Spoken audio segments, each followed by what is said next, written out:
നമസ്കാരം കൂട്ടുകാരെ, ദീപ്തിസ് ലിറ്റിൽ വേൾഡിൻ്റെ പുതിയൊരു വീഡിയോയിലേക്ക് എല്ലാവർക്കും സ്വാഗതം. ഇന്ന് ദോശയ്ക്കും ഇഡ്ലിക്കും ഒക്കെ എളുപ്പത്തിൽ തയ്യാറാക്കാവുന്ന ഒരു ചട്നിയുടെ കൂട്ടുമായിട്ടാണ് ഞാൻ വന്നിരിക്കുന്നത്. എല്ലാവരും കാണണം, ഉണ്ടാക്കി നോക്കണം.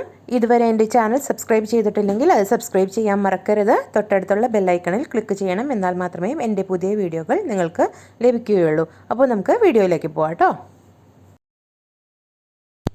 ഇഡ്ലിക്കും ദോശയ്ക്കൊക്കെ ആവശ്യമായ സ്പെഷ്യൽ തക്കാളി ചട്നി തയ്യാറാക്കാൻ ആവശ്യമായ സാധനങ്ങളാണ് കേട്ടോ ഇത് ഒരു വലിയ തക്കാളി, ഒരു ചെറിയ സബോള, ഒരു ചെറിയ കഷ്ണം ഇഞ്ചി, 2 വറ്റൽമുളക്, നല്ല എരിവുള്ള വറ്റൽമുളകാണ്, അതുകൊണ്ട് ഞാൻ 2 എടുത്തിട്ടുള്ളൂ. ഇത് ഒരു 4 അല്ലി ചെറിയ വെളുത്തുള്ളി, ഒരു 3 ടീസ്പൂൺ തേങ്ങ, കുറച്ച് മതി കേട്ടോ തേങ്ങ. ഒരു ചട്ടി അടുപ്പത്ത് വെച്ചിട്ട് അത് ചൂടായി വരുന്ന സമയത്ത് നമുക്കതിലേക്ക് കുറച്ച് വെളിച്ചെണ്ണ ചേർത്ത് കൊടുക്കാം. വെളിച്ചെണ്ണയിലേക്ക് ഉണക്കമുളക് ചേർത്ത് കൊടുക്കാം. ഒരുപാട് ചൂട് കൂട്ടി വെക്കരുത്, കാരണം മുളക് പെട്ടെന്ന് കരിഞ്ഞു പോയാൽ ചട്നിക്ക് രുചി ഉണ്ടാവില്ല കേട്ടോ. ഇനി നമുക്കിതിലേക്ക് സബോള അരിഞ്ഞു വെച്ചിരിക്കുന്ന സബോള ചേർത്ത് കൊടുക്കാം.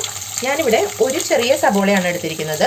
തക്കാളി 2 തക്കാളിക്ക് 1 സബോള എന്നതാണ് കണക്ക്. ഇവിടെ ഞങ്ങൾ ആൾ കുറവായതുകൊണ്ടാണ് ഞാൻ ഒരു സബോള എടുത്തിട്ട് ഒരു വലിയ തക്കാളിക്ക് 1 സബോള എന്ന രീതിയിൽ എടുത്തിരിക്കുന്നത്. നിങ്ങൾ ആൾ എണ്ണം കൂടുന്നതിനനുസരിച്ച് നിങ്ങൾക്ക് അതിനനുസരിച്ച് എടുക്കാവുന്നതാണ് കേട്ടോ. സബോള ഒരുപാട് മൂത്ത് പോകണ്ട. നമുക്കതിലേക്ക് ആ ചെറിയ കഷ്ണം ഇഞ്ചി അരിഞ്ഞത് ചേർത്ത് കൊടുക്കാം. ഒപ്പം തന്നെ വെളുത്തുള്ളി ചേർത്ത് കൊടുക്കാം കേട്ടോ. ഇതൊന്ന് വാടി വരുന്ന സമയത്ത് നമുക്കിതിലേക്ക് കുറച്ച് വേപ്പില ചേർത്ത് കൊടുക്കാം. ഇനി തക്കാളി അരിഞ്ഞു വെച്ചിരിക്കുന്നത് ചേർത്ത് കൊടുക്കാം.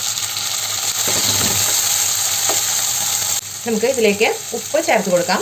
ഇപ്പോൾ ഉപ്പ് ചേർക്കുന്നത് എല്ലാം കൂടി ഒന്ന് വാടി വരാൻ വേണ്ടിയിട്ടാണ് നേരത്തെ തന്നെ നമ്മൾ ഉപ്പ് ചേർത്ത് കൊടുക്കുന്നത്. ഉപ്പ് ചേർത്ത് കൊടുത്തതിന് ശേഷം ഒരല്പം കാശ്മീരി ചില്ലി പൗഡർ ചേർത്ത് കൊടുക്കുന്നുണ്ട്. സ്പൂൺ കണക്കൊന്നും പറയുന്നില്ല, കുറച്ചേ ചേർക്കുന്നുള്ളൂ, കാരണം ഒരു നിറത്തിന് വേണ്ടിയിട്ടാണ് കേട്ടോ. കൂടെ അല്പം മഞ്ഞൾപ്പൊടിയും ചേർത്ത് കൊടുക്കുന്നുണ്ട്. എന്നിട്ട് ഇതൊന്ന് ഇളക്കി യോജിപ്പിക്കാം.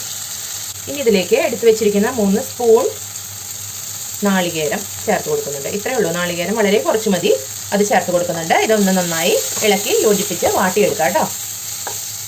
കണ്ടോ, ഇതിപ്പോൾ നന്നായിട്ട് വാടി വന്നിട്ടുണ്ട്. ഇനി ഇതിലേക്ക് ഒരല്പം കായപ്പൊടി, ഒരല്പം മാത്രം മതി, ഒരു മണത്തിന് കായപ്പൊടി നമുക്ക് ചേർത്ത് കൊടുക്കാം. എന്നിട്ട് ഇത് നന്നായിട്ട് ഇളക്കി യോജിപ്പിച്ച് കൊടുക്കാം കേട്ടോ. അതിനുശേഷം നമുക്ക് ഗ്യാസ് ഓഫ് ചെയ്യാം. ഇനി ഇതൊരു മിക്സിയുടെ ജാറിലേക്ക് മാറ്റിയിട്ട് ഒന്ന് അരച്ചെടുക്കണം. അതിലേക്ക് അല്പം പോലും വെള്ളം ചേർക്കേണ്ട ആവശ്യമില്ല, വെള്ളം ചേർക്കാതെ തന്നെ നമുക്ക് അരച്ചെടുക്കാവുന്നതാണ്. ഞാനിത് മിക്സിയുടെ ജാറിലേക്ക് മാറ്റിയിട്ടുണ്ട്. ഇനി നമുക്കിത് അരച്ചെടുക്കാം കേട്ടോ.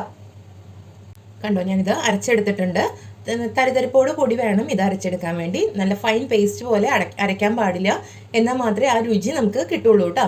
ചമ്മന്തിയുടെ നന്നായി അരഞ്ഞു പോയാൽ ടേസ്റ്റ് കുറവായിരിക്കും. അടിപൊളിയായിട്ടുമാണ് നമ്മുടെ വീട്ടിലുള്ള കുറച്ച് സാധനങ്ങൾ കൊണ്ട് ഉണ്ടാക്കാൻ പറ്റുന്നതാണ്. എല്ലാവരും മസ്റ്റായിട്ടും ട്രൈ ചെയ്യണം കേട്ടോ. ഇന്ന് മസാല ദോശയാണ് കേട്ടോ ഉണ്ടാക്കുന്നത്.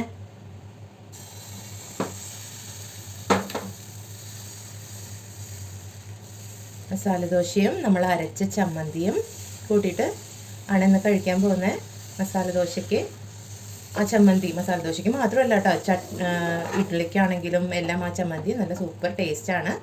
എല്ലാവരും ട്രൈ ചെയ്ത് നോക്കണം കേട്ടോ. ഇതൊന്ന് മൂടി വെച്ച് വേവിക്കാം കേട്ടോ. മൂടി ഒന്ന് തുറന്ന് നോക്കാം. മുരിഞ്ഞ് വന്നിട്ട് അടിപൊളിയായിട്ട് വെന്തിട്ടുണ്ട്.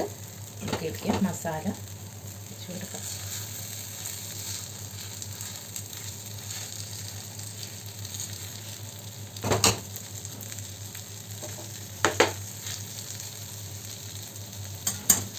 നമ്മുടെ മസാല ദോശ റെഡി ആയിട്ടുണ്ട് കേട്ടോ.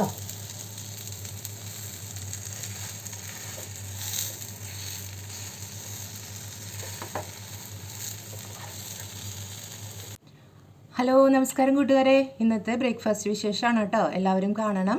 അതിലൊരു സ്പെഷ്യൽ ചമ്മന്തിയാണ് ഉണ്ടാക്കിയിട്ടുള്ളത്. എല്ലാവരും ട്രൈ ചെയ്യണം കേട്ടോ. അപ്പോൾ ഇതാ എൻ്റെ ബ്രേക്ക്ഫാസ്റ്റ് റെഡിയാണ്. മസാല ദോശ, ഞാൻ അരച്ച ചമ്മന്തി, ഞാൻ കാണിച്ചല്ലോ വീഡിയോയിൽ വരുന്ന ചമ്മന്തി, ഇതാ ചട്നി, നാളികേര ചട്നി കേട്ടോ. അപ്പോൾ ഞാൻ കഴിക്കട്ടെ. അപ്പോൾ അടുത്ത വീഡിയോയിൽ വീണ്ടും കാണാം കേട്ടോ. എല്ലാവർക്കും നല്ലൊരു ദിവസം ആശംസിക്കുന്നു. അടുത്ത വീഡിയോയിലൂടെ നമുക്ക് വീണ്ടും കാണാം. ഞാൻ കഴിക്കാൻ പോവാണ് കേട്ടോ.